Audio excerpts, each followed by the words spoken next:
Assalamualaikum warahmatullahi wabarakatuh. Selamat pagi semua. Waalaikumsalam warahmatullahi wabarakatuh. Sebelum memulai kegiatan pembelajaran pada pagi hari ini, mari kita berdoa terlebih dahulu menurut agama dan kepercayaan masing-masing. Berdoa dimulai.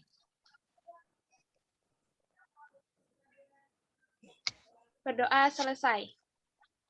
Baru, Ibu ingin mengecek kehadiran kalian dengan memanggil nama satu persatu agar Ibu lebih hafal nama kalian. Nur Adila, apakah hadir? Hadir, Bu. Is Okta, apakah hadir? Hadir, Ibu. Nur Ayalis, apakah hadir? Hadir, Bu. Makna Askia, apakah hadir? Hadir, Ibu. Bagaimana kabar kalian hari ini, anak-anak? Apakah semuanya sehat dan baik saja? Alhamdulillah baik. Ya, baik, alhamdulillah. Kali ini kita akan mempelajari kompetensi dasar 3.16 membandingkan isi berbagai resensi untuk menemukan sistematika sebuah resensi dengan indikator pencapaian kompetensi 3.15.1 menentukan persamaan dan perbedaan isi dan sistematika beberapa resensi dan kompetensi dasar 4.16 yaitu menyusun sebuah resensi dengan memperhatikan hasil perbandingan beberapa teks resensi dengan indikator pencapaian kompetensi 4.15.1 menyusun sebuah resensi buku dengan memperhatikan kelengkapan unsur-unsurnya. Lalu 4.15.2 mempresentasikan, menanggapi, dan merevisi resensi hasil kerja dalam diskusi kelas. Lalu kita akan memasuki materi, yaitu resensi. Ada yang tahu tidak apa itu resensi? Pasti kalian sering membaca cerpen, buku, atau novel, kan? Ya, Bu. Iya, Bu. Ya. Sebelum membaca bacaan tersebut, kita pasti akan mempertimbangkan atau melihat-lihat dulu apakah isi dari bacaan tersebut menarik. Jika merasa sudah tertarik, kita kembali mempertimbangkan untuk jadi membaca bacaan tersebut atau ketika sudah membaca bisa ikut menikmati atau tidak. Jadi, di sini hal tersebut disebut dengan resensi. Dengan adanya resensi, kita tidak membuang-buang uang dan waktu untuk menikmati bacaan tersebut. Pengertian resensi yaitu, resensi adalah ulasan atau penilaian atau pembicaraan mengenai suatu karya, baik itu buku, ilmu, atau karya lain. Tugas penulis resensi adalah memberikan gambaran kepada pembaca mengenai suatu karya, apakah layak dibaca atau tidak. Hal-hal yang dapat ditanggapi dalam resensi ialah kualitas isi, penampilan, unsur-unsur, bahasa, dan manfaat bagi pembaca. Setelah kita membaca pengertian resensi, maka pembahasan berikutnya adalah unsur-unsur sistematika resensi. Apakah ada yang tahu berapa unsur-unsur resensi? Saya, Bu. Ya, Dila, ada berapa? Ada 7. Ya, benar. Ada 7 unsur-unsur sistematika resensi. Yang pertama yaitu judul resensi, yang berisi judul bacaan dari bacaan yang ingin diresensi. Yang kedua, yaitu ada identitas buku yang ingin diresensi. Nah, di sini identitas resensi berisi beberapa poin penting yang harus dipenuhi untuk mencantumkan identitas buku. Poin tersebut meliputi judul buku, nama penulis buku yang diresensi, tahun terbit buku, lokasi penerbit, ketebalan buku, serta harga buku. Lalu yang ketiga yaitu pendahuluan. Pendahuluan dalam suatu resensi harus bisa membuat pembaca merasa tertarik. Penulis bisa membahas sesuatu yang sedang tren saat ini, kemudian menghubungkan dengan judul buku yang akan diresensi. Lalu yang keempat yaitu ada inti atau isi resensi. Pada bagian ini, inti poin penting dalam suatu resensi. Di sini, resensi tidak perlu berbasa-basi. Kemukakan informasi buku secara singkat, padat, dan jelas. Penulisan sinopsis harus merupakan tulisan asli, bukan ulasan yang ditulis dari pihak penerbit. Lalu yang kelima ada keunggulan. Ya, keunggulan ini berisi kelebihan yang terdapat dalam bacaan. Lalu yang keenam ada kekurangan buku. Begitupun dengan kekurangan yang berisi kekurangan dalam bacaan tersebut. Yang terakhir, yang ketujuh, yaitu ada kesimpulan. Kesimpulan ini itu merupakan ringkasan karya dengan bahasa yang singkat, padat, dan jelas. Pada bagian ini, berikan diksi yang sifatnya persuasif agar pembaca tertarik dan melabuhkan hati untuk membeli karya tersebut. Nah, jika sudah mengetahui pengertian dari resensi dan unsur-unsur sistematika resensi, kita beralih ke hal-hal yang harus diperhatikan dalam menyusun resensi. Hal-halnya di sini ada 5. Yang pertama yaitu penggunaan bahasa yang jelas, tegas, tajam, dan akurat. Yang kedua, pemilihan kata yang digunakan harus baik, tepat, dan tidak konotatif. Yang ketiga, penyesuaian format dan isi resensi dengan kompetensi, minat, dan motivasi pembaca. Lalu yang keempat, pencapaian resensi dilakukan secara objektif, seimbang, dan profesional dalam pencantuman organisasi buku secara lengkap, yaitu isi buku yang dinilai berdasarkan kelengkapan, kejelasan, dan ketajaman isinya. Meninjau bahasa buku yang digunakan apakah sudah baik atau tidak dari segi kebakuannya, keefektifan, maupun dari segi menariknya. Komentar dari segi penggunaan teknik penulisan buku tersebut dapat dinilai dari segi penggunaan ejaan, kesalahan cetakan, maupun dari segi kemenarikan buku tersebut, dari segi keindahan, keunikan, maupun dari segi ketebalan buku. Lalu selanjutnya kita akan melihat perbandingan dari 2 teks resensi. Nur Ayalis, tolong dibaca ya teks satunya, lalu Akna Askia membaca teks 2. Ini teks 1 dan ini teks 2. Silakan Nur Ayalis dibaca terlebih dahulu. Teks 1. Judul resensi Valentino Rossi Sang Juara. Identitas buku yang diresensi, judul buku autobiografi Valentino Rossi, andai aku tak pernah mencobanya. Judul asli, The Autobiography of Valentino Rossi, What If I Had Never Tried It. Penerjemah Doni Suseno, penerbit Februari 2016. Jumlah halaman 302. Pendahuluan. Penulis memilih buku ini karena sangat digemari oleh anak muda, terutama penggemar otomotif. Selain itu, buku tersebut mengungkapkan rahasia perpindahan Valentino Rossi dari tim Honda ke tim Yamaha terungkap oleh media. Inti atau isi resensi. Kemenangan demi kemenangan yang telah diraih Rossi bersama Honda membuat mereka yang berkecimpung dalam tim Honda mulai beranggapan bahwa yang menentukan sebuah kemenangan adalah mesin motor, bukan pembalapnya. Mereka membandingkan Yamaha, salah satu pesaing yang tidak pernah memenangi satu balapan pun, karena mesin motornya memang kalah cepat dari Honda. Keunggulan buku. Buku ini menampilkan sumber-sumber inspirasi bagi kehidupan kita di masa kini, yang bisa dijadikan sebagai penyemangat dalam semua bidang yang kita pilih dan kita jalani sekarang. Isi buku ini dapat dengan mudah dipahami sehingga maksud tujuan dari buku ini bisa disampaikan. Kekurangan buku. Ada beberapa kesalahan dalam penulisan yang tidak perlu dilakukan, misalnya dalam penulisan nama. Kesalahan tersebut memang hanya sedikit namun akan dirasa cukup mengganggu bagi pembaca. Terakhir, penutup. Sudah, Bu. Membaca teks 2 oleh Akna. Teks kedua, yang pertama yaitu judul resensi, yakni teknik bermain gitar. Yang kedua, identitas buku yang diresensi. A. Penulis, Pamoya. B. Penerbit, Terbit Terang Surabaya. C. Kota penerbit, Surabaya. D. Tahun terbit 1999. E. Jumlah halaman 80 halaman. Yang ketiga, pendahuluan. Gitar merupakan sebuah alat musik yang sangat populer dengan gitaris. Sebagai sebutan untuk gitaris, sebagai sebutan untuk pemain gitar. Getar nurani menjadi seorang gitaris muncul alami yang menciptakan kreasi meluap tak kenal waktu. Yang keempat, inti atau isi resensi. Buku ini menyajikan bahasan tentang bagaimana teknik bermain gitar. Gitar adalah alat musik yang menghasilkan melodi indah dengan cara memetik senarnya. Bentuk gitar mempengaruhi baik tidaknya suara gitar. Dalam bermain gitar tidak hanya berpedoman teori nada minor dan mayor, melainkan dengan ketajaman perasaan dan mengatur senar gitar. Yang kelima, keunggulan buku.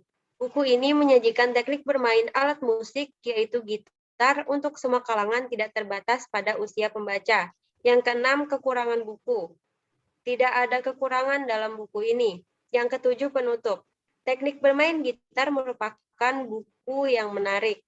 Salah satunya pada bab bodi gitar yang menjelaskan cara memilih gitar dan kunci nada yang memberikan sugesti bahwa tanpa terlihat nada tertentu, mendengar suaranya saja akan mampu membedakan jenis nada. Baik, sudah Ibu. Ya, terima kasih Mbak Akna sama Mbak Pira. Setelah kita memahami perbandingan isi resensi dari dua teks di atas, sehingga kita menemukan sistematika sebuah resensi. Kita akan membandingkan isi teks resensi dari dua teks. Ya, teksnya yang pertama yang ini, dan kedua yang ini. Silakan dibaca ya. Setelah itu, ada yang mau mencari unsur-unsur dari dua teks resensi ini? Saya, Bu, di bagian teks 1. Saya teks 2, Bu. Oke, silahkan.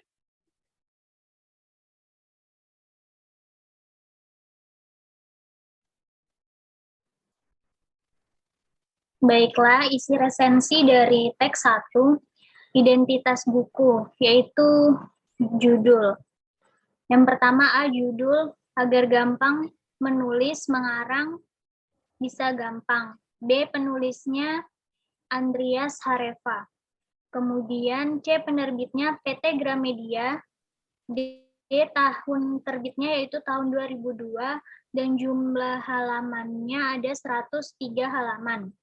Dari isi resensi, isinya adalah buku ini menyajikan sejumlah teknik bagi siapapun yang menyukai dunia tulis-menulis atau mengarang. Pada umumnya, menulis adalah keterampilan yang harus dikuasai oleh siapapun, terutama yang berprofesi di bidang akademik.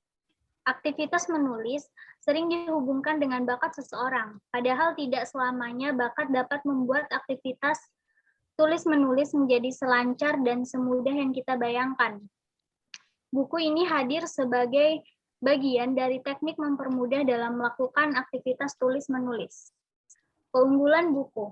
Buku ini wajib dimiliki oleh siapapun, terutama para pelajar yang ingin mengasah kemampuan menulisnya. Isi bacaan yang disajikan mudah dipahami dan disertai teknik-teknik dalam aktivitas menulis. Kemudian kekurangan buku, penggunaan jenis huruf kurang nyaman untuk dibaca dalam waktu yang lama. Penutup. Menulis atau mengarang bukanlah pekerjaan yang mudah, membutuhkan keterampilan dengan pelatihan yang rutin ditunjang dengan pengetahuan tentang teknik atau strategi kepenulisan. Komitmen untuk terus berlatih secara rutin merupakan kunci kesuksesan dalam aktivitas menulis. Sudah, Ibu. Terima kasih. Ya, selanjutnya oleh Nur Adilah di teks kedua. Selanjutnya isi resensi pada teks 2. Yang pertama, identitas buku, yaitu judul buku Istanbul, Kenangan Sebuah Kota. Penulisnya Orhan Pamuk, penerbit Serambi, tahun terbit 2015, kemudian jumlah halaman 561. Isi resensinya, buku ini menyajikan tentang sejarah sebuah kota yang penuh dengan segala kenangan yang ada di dalamnya. Istanbul dikenal dengan nama Bizantium, merupakan kota yang paling penting dalam sejarah. Kota ini menjadi ibu kota dari 4 kekaisaran, yaitu Kekaisaran Romawi, Kekaisaran Romawi Timur, Kekaisaran Latin, dan Kekaisaran Uthmaniyah. Kemudian keunggulan buku. Buku ini tersaji cukup baik, banyak sejarah tersembunyi yang akan diketahui oleh pembaca. Kekurangan buku, pemberian ilustrasi berupa gambar atau karikatur diperbanyak, disesuaikan dengan setiap deskripsi. Dan yang terakhir, penutup. Istanbul beralih menjadi Republik Turki pada tahun 1923. Tidak banyak kemajuan yang terjadi pada periode itu. Kota yang dahulunya pernah menjadi rebutan karena kekayaan dan posisinya yang strategis mendadak diabaikan setelah Kesultanan Utsmani jatuh. Sudah, Bu. Ya, terima kasih terhadap Mbak Iis dan Mbak Nur Adila. Ibu akan menanggapkan tanggapan atau komentar dari dua teks tersebut. Kedua buku ini memiliki keunggulan dan kekurangan masing-masing. Teks pertama merupakan buku non-fiksi, sedangkan teks kedua merupakan buku fiksi yang berupa novel sejarah. Baik, selanjutnya kita akan mengidentifikasi buku yang akan diresensi. Di dalamnya tersaji informasi tentang tanggapan atau komentar mendalam tentang kelebihan atau kelemahan suatu karya. Dalam contoh teks di atas, objek yang ditanggapi berupa novel. Selain itu, objeknya dapat berupa ilmu, pengetahuan, ilmu, pementasan drama, album buku, lukisan teks sebagaimana yang tampak pada contoh di atas bahwa dalam teks yang berupa resensi mencakup informasi identitas karya, ringkasan, serta ulasan kelebihan dan kelemahan isi karya itu. Di samping itu, dapat pula disajikan rekomendasi penulis resensi itu untuk dibacanya. Baik, anak-anak, kali ini Ibu tidak menaruh teksnya di PPT karena teksnya terlalu panjang. Jadi anak-anak bisa membacanya di halaman 215 sampai 213. Ibu beri waktu 5 menit, lalu kita akan meresensi seperti teks yang sebelumnya. Baik, Bu. Baik, Ibu.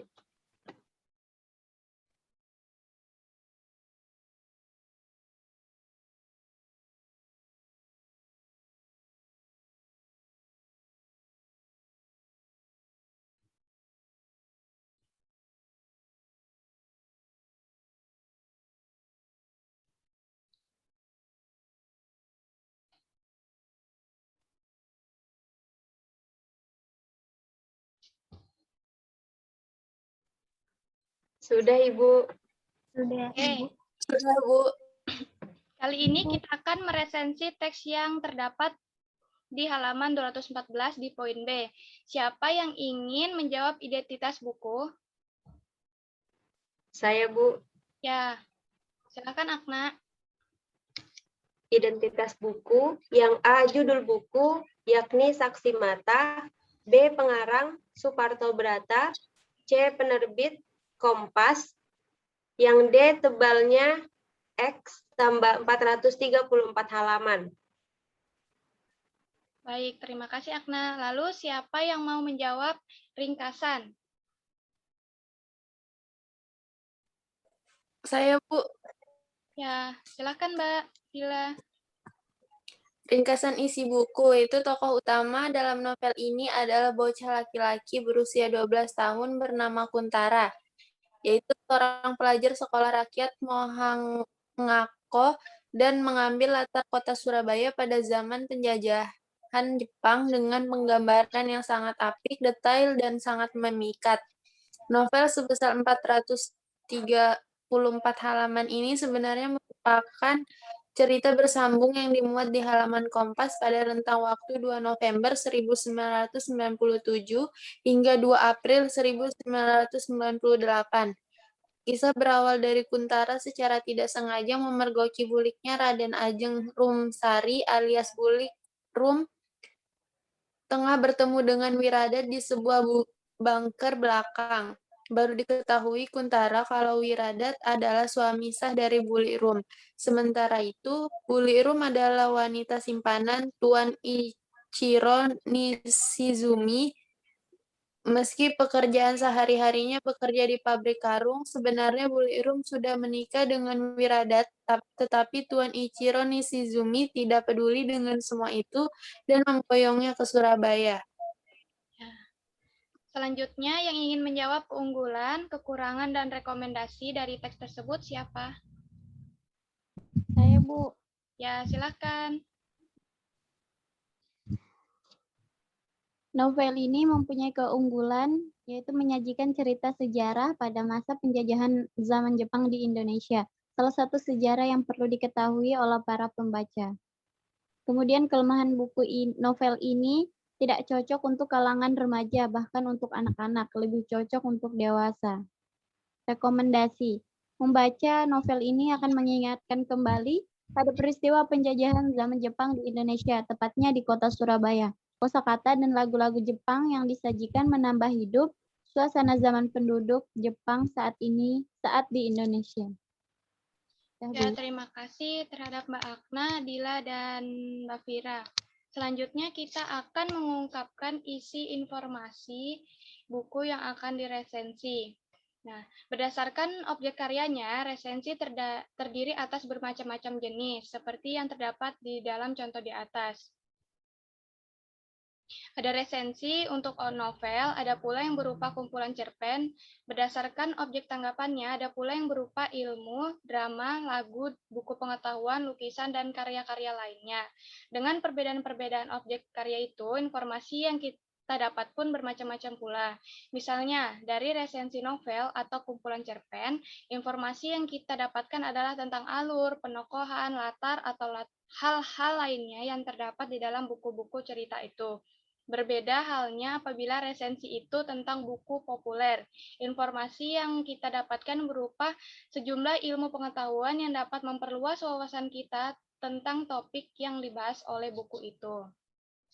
Baik, Iis, tolong dibacakan teksnya di halaman 215 dan baca informasi yang terdapat di dalam teksnya. Baik, Ibu. Beragam kisah terangkum di kumpulan cerita pendek cerita cinta Indonesia ini. Mulai dari jejak sastra hingga cerita pendek Stanley tergores dalam 45 cerpen buah karya 45 penulis yang pasti sudah Anda kenal. Membaca kumpulan cerita pendek ini seakan-akan memilih beraneka rasa dan rupa dalam sajian paket lengkap. Sebabnya ada begitu terlalu banyak kisah kehidupan yang menunggu untuk dinikmati para pembacanya. Ada kisah cinta, misteri, persahabatan, dan beragam tema lainnya yang ditampilkan secara serius dan populer. Buku ini memang menawarkan tema dan rasa yang berbeda-beda. Nasihat Nenek, karya Clara N. dan Aslum karya Lexisu merupakan cerpen yang mengundang rasa mencengkam. Atmosfer horornya sangat terasa pada deretan galau maker.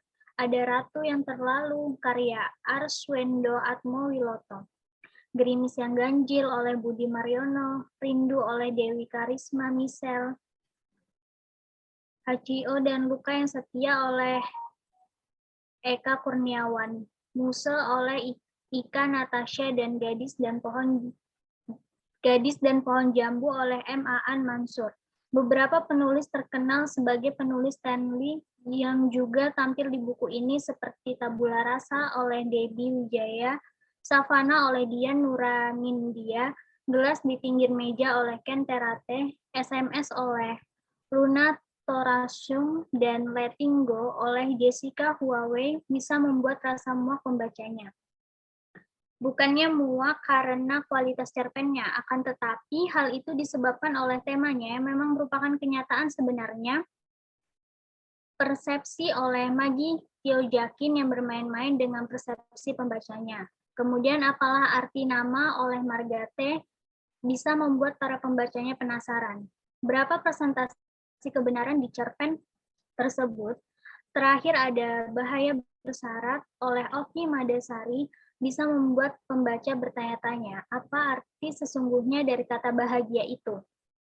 Benarkah kita sudah merasa bahagia di kehidupan sekarang? Selain itu, bukan berarti cerpen-cerpen tidak disebutkan itu jelek ya. Tulisan ini bisa terlalu panjang jika harus diulas satu persatu, lebih baik pembaca sendiri yang membuktikannya. Saya sendiri merasa puas setelah membacanya, bahkan para penulis yang sebelumnya kurang saya sukai, mampu membuat saya menikmati cerita yang mereka tuturkan itu. Melalui resensi tersebut, dapat kita peroleh informasi ataupun gambaran tentang cerpen-cerpen yang ada di dalamnya. Selain itu, terdapat pula perincian tentang tema dan evaluasi terhadap kelebihan cerpen-cerpen yang ada di dalamnya. Sudah, Ibu. Baik, terima kasih untuk murid-murid yang sudah menjawab pertanyaan. Dari semua pembahasan yang sudah dijelaskan, Ibu dapat menyimpulkan bahwa teks resensi merupakan teks yang berisi mengenai ulasan dari sebuah karya.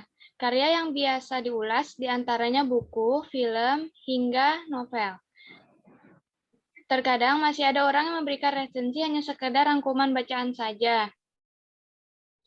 Padahal keduanya berbeda, kamu diharuskan menilai sebuah karya dengan gagasanmu untuk mengetahui kualitas dari karya tersebut. Lalu ada beberapa tujuan dari dibuatnya teks resensi. Yang pertama, memberikan informasi secara singkat atau sekilas pada publik yang belum pernah menikmati suatu karya, sehingga hal ini bisa membantu mereka untuk memahami dan mendorong mereka untuk menikmati sebuah karya. Yang kedua, membantu publik mengetahui kelebihan dan kekurangan dari karya yang diresensi. Lalu yang ketiga, mengetahui alasan atau latar belakang diciptakannya sebuah karya. Yang keempat, dapat membandingkan karya satu dengan yang lainnya. Lalu yang kelima, dapat menjadi masukan bagi pembuat karya karena hasil karyanya telah dinilai baik oleh orang lain. Setelah ini, materi, adakah yang belum paham? Silakan ditanyakan bagian mana yang masih kurang paham, nanti akan Ibu jelaskan kembali. Sudah paham semuanya? Paham. Sudah, Bu. Selanjutnya, Ibu mempunyai sedikit motivasi untuk kalian. Yang pertama, jangan menyerah. Menderitalah sekarang dan hiduplah sebagai juara nantinya. Oleh Muhammad Ali. Yang kedua, barang siapa tidak mau merasakan pahitnya belajar, ia akan merasakan hinanya kebodohan sepanjang hidupnya. Oleh Imam Syafi'i rahimahullah. Lalu, baiklah, untuk mengakhiri pembelajaran kali ini, terima kasih atas perhatiannya. Mohon maaf apabila Ibu menerangkan materinya kurang jelas atau kesalahan lainnya. Jika ada pertanyaan lain, silakan chat di grup WhatsApp ya teman-teman. Untuk menutup pembelajaran kali ini, marilah kita berdoa menurut agama dan kepercayaan masing-masing. Berdoa dimulai. Berdoa selesai. Terima kasih. Wassalamualaikum warahmatullahi wabarakatuh.